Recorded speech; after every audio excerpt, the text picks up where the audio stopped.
Ethics and Society, Making Ethical Arguments, Part 5.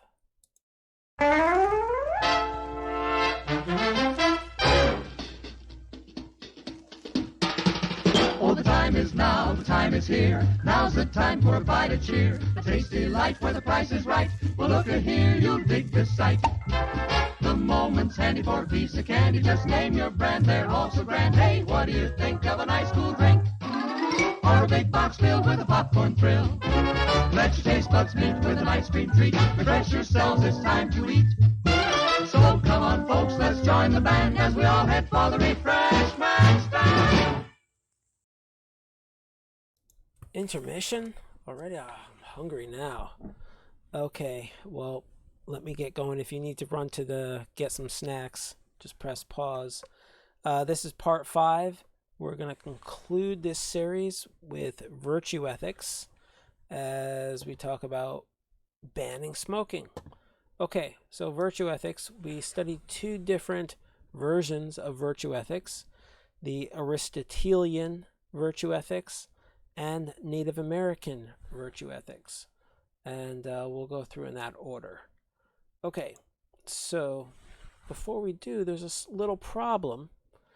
And that problem is that virtue ethics is neither concerned with actions or the consequences of action. So when we are discussing the question about whether or not we should ban smoking, about this act, what would virtue ethics have to say at all about this, right? Because virtue ethics is about being a good person. It's about good character. The question we've posed here is about whether or not a certain action is wrong or whether or not it is morally justified to ban that action. So what's going to happen here with virtue ethics? Well, let's see what happens. Let's look at the principles, let's talk about the facts, and let's see what sort of arguments of virtue ethics, in this case, an Aristotelian virtue ethics, is going to come up with. So we have 3 principles here. The principle of moral character, that what matters is being a good person. And if you are a good person, you will act in accordance with your character and accept the consequences, right? So what you do doesn't really matter. That's not what's primary. Neither is the goal, the consequence, the ends. What matters, what ethics is founded upon, is being a good person, having good character. Next principle is principle of eudaimonia.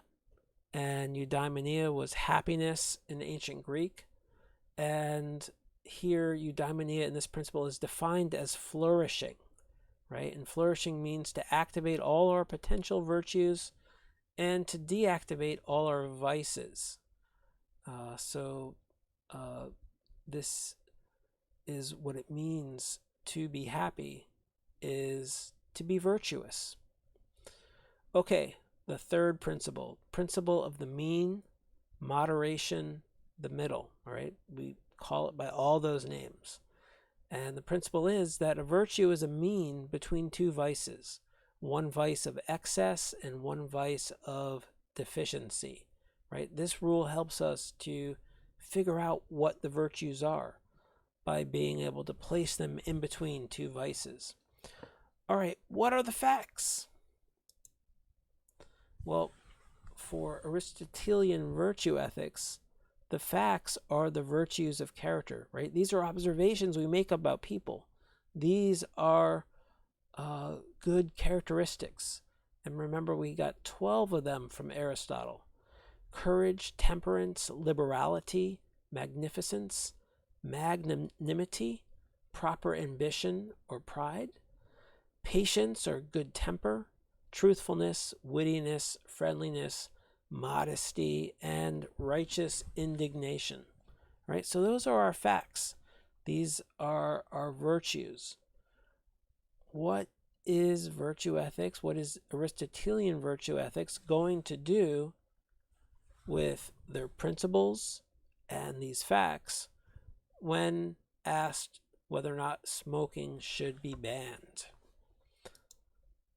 Well, virtue ethics focuses on character, right? So it's not going to be able to make a moral judgment about an activity like smoking, right? And it's not going to make a judgment about smoking based on how it affects human life. So if we ask someone that adheres, right, lives by the principles of virtue ethics, if it is morally right to ban smoking, they're going to say, I can't answer that question. That's not what ethics is about, determining right and wrong actions. That ethics is about being a good person, right? What it means to be a good person. What are the virtues?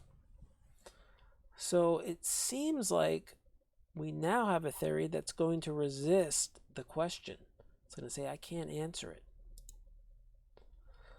So if they can't answer the question about banning smoking, what can they argue for? Well, one answer is moral goodness only applies to character. All one should do is be a good person. So ask me what it means to be a good person, and then let me illustrate how a good person might act in different contexts. So let's take a look at what that might look like.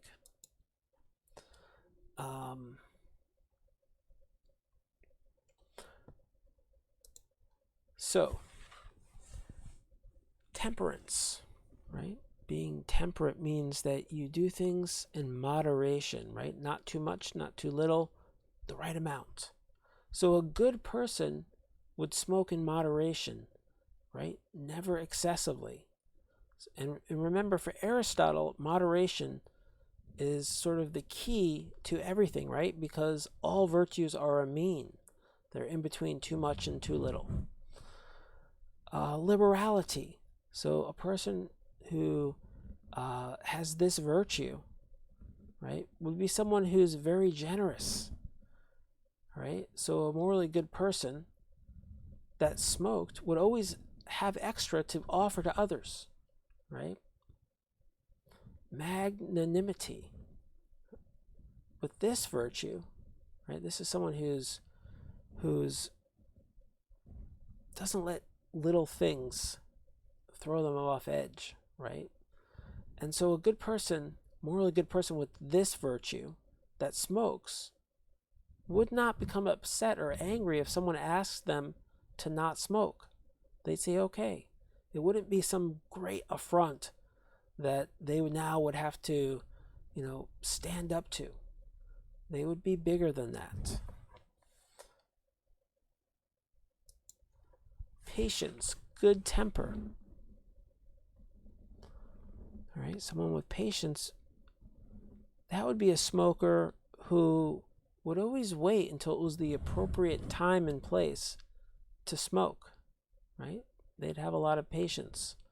They would wait until it was the right time. And they wouldn't be upset about that. It wouldn't bother them. They'd be patient.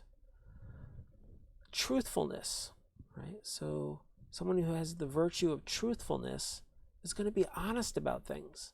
They're not going to try to hide their habit, and they're going to be honest about the effects of smoking and why they're smoking. And they'll be both honest and open about it. And righteous indignation, right? Another virtue. Someone who gets angry at the appropriate time and to the appropriate degree. So a person who has this virtue, who is a smoker, would become angry with other smokers if they littered their cigarette trash, or if they forced someone else to inhale secondhand smoke, or if they smoked in a non-smoking area, right? Because it would be disrespectful and irresponsible. So what do we see here? What is being developed by the virtue ethicist? Well, basically what the virtue ethicist is arguing is, here's a picture of what would be the most considerate, conscientious, respectful, accommodating smoker you ever met, right? So this is what it would be like to be a morally good person, have good character, and to smoke. All right, so we don't get to answer that question, should we ban smoking? But if every smoker was like this, would we even raise the question of whether or not smoking should be banned, right? We probably wouldn't. So the virtue ethics answer to any of these questions is just be a good person. All right, let's take a quick break, and we'll come back and we'll look at Native American virtue ethics. As everyone knows, rainbows usually have a treasure at the end. Let's follow this one and see if we can find the pot of gold. Father, I suppose you've come to claim me treasure. Well, we'd like to see the gold first. Faith in there's better than gold in here, me lad. No, just look here, no. Candy, refreshing soft drinks, popcorn, ice cream. Well, that's some treasure, but anyone can buy luscious treats like these at the snack bar. You don't tell me. Do you suppose you could get me a job as a snack bar attendant?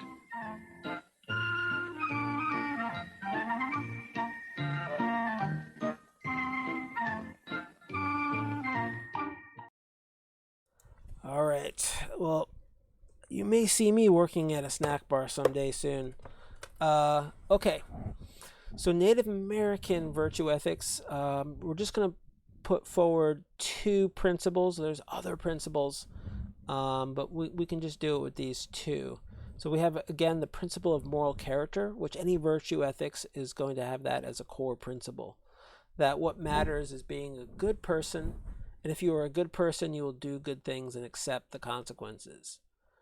And our second principle is the principle of the root virtue, right? And this is that virtues grow out of each other, right? So you have one seed virtue, and then that forms the root, and from that root grows all these other virtues. Okay, what are the facts here? Right, and this is from Oisa, Charles Eastwood, and what he writes in The Soul of the Indian. And the root virtue is silence, right? This becomes a fact. And from silence comes other virtues like self-control, true courage, endurance, patience, dignity, reverence, right? And we could probably even extend this list out, but these are the virtues that Oisa writes about. Okay, so these are our facts. What about banning smoking? Well, if the root virtue is silence, right, then anything that threatens one's silence is going to threaten all the other virtues. So that's going to sort of be any argument for Native American virtue ethics is, does smoking affect that root virtue? And when one is addicted to smoking, right, then what happens there? You're constantly wanting a cigarette. You're constantly hearing the call to smoke. There's no silence in that state. So there's a danger in addiction to smoking that you lose that balance, and you'll then lose your self-discipline. You won't be able to control yourself. You will lose your patience, right? Because you can't wait anymore for that next cigarette. And you also would lose your dignity, right? You've now sacrificed your dignity to serve your addiction. So a virtue ethics could make a strong argument against becoming addicted to smoking. But